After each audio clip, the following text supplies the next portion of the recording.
In the 2020 NFL Draft, the Green Bay Packers made a decision that surprised the entire NFL community, including their own players. They decided to use their first-round pick to draft the successor of their future Hall of Fame quarterback, Aaron Rodgers, who had plenty of gas left in the tank if his past two MVPs weren't any indication.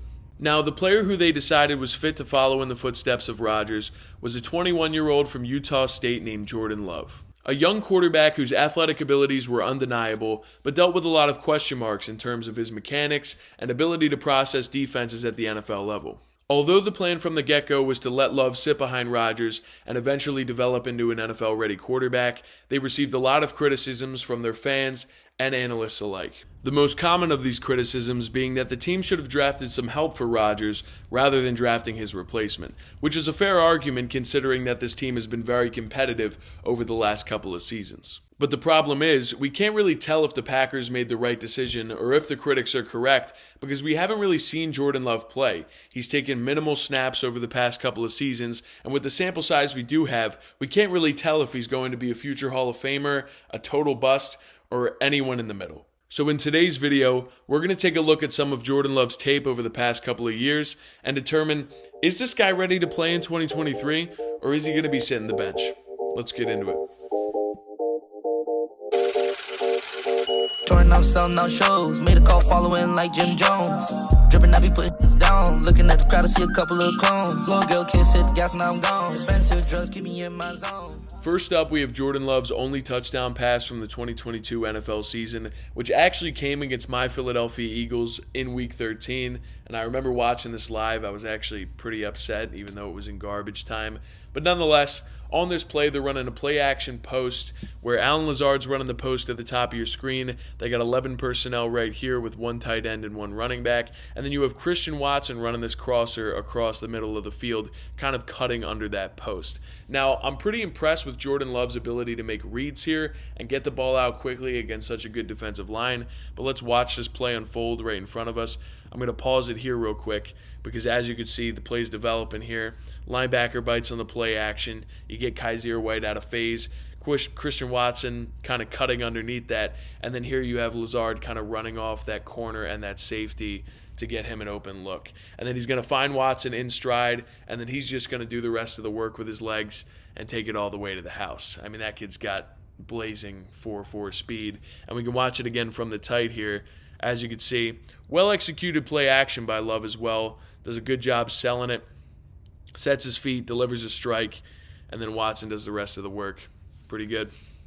Now, play number 2 is also from Week 13 against my Philadelphia Eagles, and it is yet another instance where I'm impressed with Jordan Love's decision-making and ability to thread the needle between defenders. This is a relatively high-level NFL throw, especially when you consider he's throwing into traffic, and on this play, he's in the empty shotgun, and down here at probably the top left corner of your screen if you're watching this, you have Robert Tonyan running about a 7-yard hitch, and then right behind him, you have Lazard running about a 7-yard post slant kind of route where he's using this guy as a pick to set him up for an open look. Now, the timing on this route is very important because he's got to hit him in stride, and he's got to hit him before the safety creeps down and makes something happen, which is being blocked by my camera, but you can see his feet here.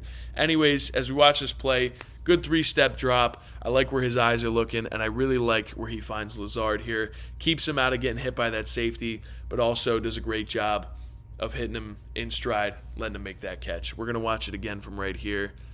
Again, good 3-step drop, great football. And again, 4 defenders in that area, doesn't get hit any of them. Great job. Okay, this is the last play I want to look at from this game against the Eagles, but it's a really good opportunity to see what Jordan Love does on the move and his improvisational skills. Here's where we see a little bit of the Aaron Rodgers mentoring come in because he does a great job of keeping his eyes up down the field instead of just taking off running. And he actually delivers a good throw here, even though it is incomplete, but nearly finds his guy in the end zone here. So we're going to watch it.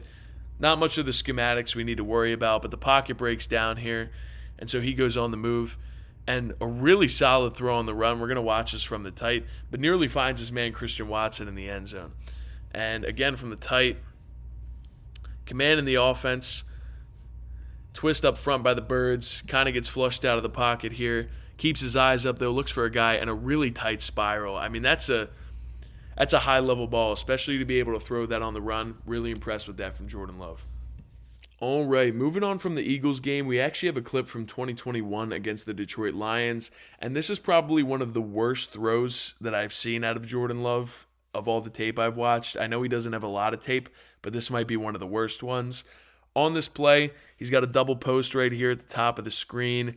Equanimeous St. Brown is the main target on this play, so we're going to focus on him. He's running a post down the middle of the field, and he's going to split the hashes here. And Jordan Love's going to take way too long of a drop because the defensive line's kind of getting to him a little bit too quick, and he just throws probably, again, one of the worst balls that I've seen him throw out of all the tape that I've watched of him.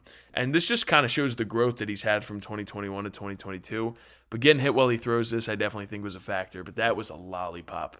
Dude, he's really lucky that that wasn't intercepted in the first place. But watch. His footwork here is very off. He doesn't really set his feet.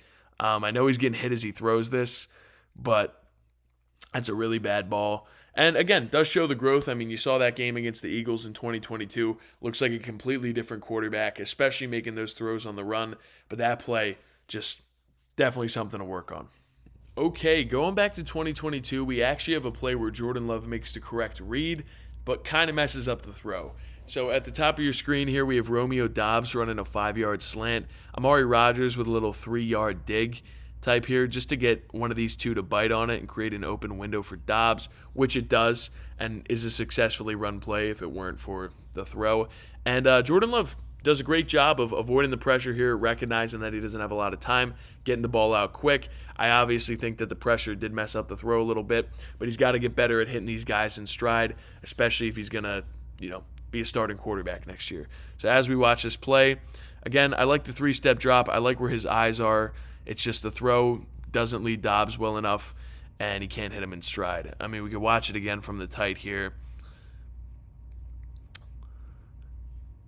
It's a good read. He just needs to hit his man. But, yeah. Moving on now, I want to take a look at this interception he threw in this 2021 game against the Kansas City Chiefs. He played just about every snap of this game, and I watched it in its entirety. And I'll be honest, he didn't look great. He did look like a fish out of water, but I also think that that comes with a lack of experience. And Steve Spagnuolo being an experienced defensive coordinator, he was getting blitzed at all game. I mean, corner blitzes, safety blitzes, linebackers lining up in different techniques. Like, they were trying to confuse him, you could definitely tell. But this interception was definitely some poor decision-making on Love's behalf. He's just going to Davante Adams because he doesn't really have anyone else to go to. And Charvarius Ward just is locking up. Actually, that might be L'Jarius Sneed. But either way, phenomenal defense by the corner, and I just don't know what Jordan Love was looking for here. I mean, I don't think he took his eyes off Davante Adams the entire time. So, not a great interception. I mean, the throw wasn't particularly bad. Definitely could have been a contested catch win for Davante Adams, but he was just getting absolutely fleeced by the corner. Again, don't know why he threw it. Probably a lack of experience, but also did not take his eyes off the defender the entire time, which, basically gave it away that he was throwing the ball in that direction. So. And last but not least, to end this video on a positive note, I want to go back to 2022 and look at this 2-minute drill that he ran against the Vikings. I was really impressed with his poise. At the beginning of this drive, he was backed all the way up to his 8-yard line and inevitably got them all the way to the opposite 50. Unfortunately, he wasn't able to come out of this drive with any points, but I was just really impressed with his poise, and specifically this play that he ran right here while on the move. I mean, the snap starts in the middle of the play, but he's able to find DeGuara in the middle of the field while they're playing that cover 4 quarters. Just finds a wide open man and does a great job of getting this read, getting to the ball, understanding that there's no play called already. I just got to go and find an open guy. Finds DeGuara right in the middle of that defense, and yeah, it's a really solid read. So to wrap things up, do I know if Jordan Love is going to be good next season or not? I have no idea. I've seen some very high highs from him and some incredibly low lows.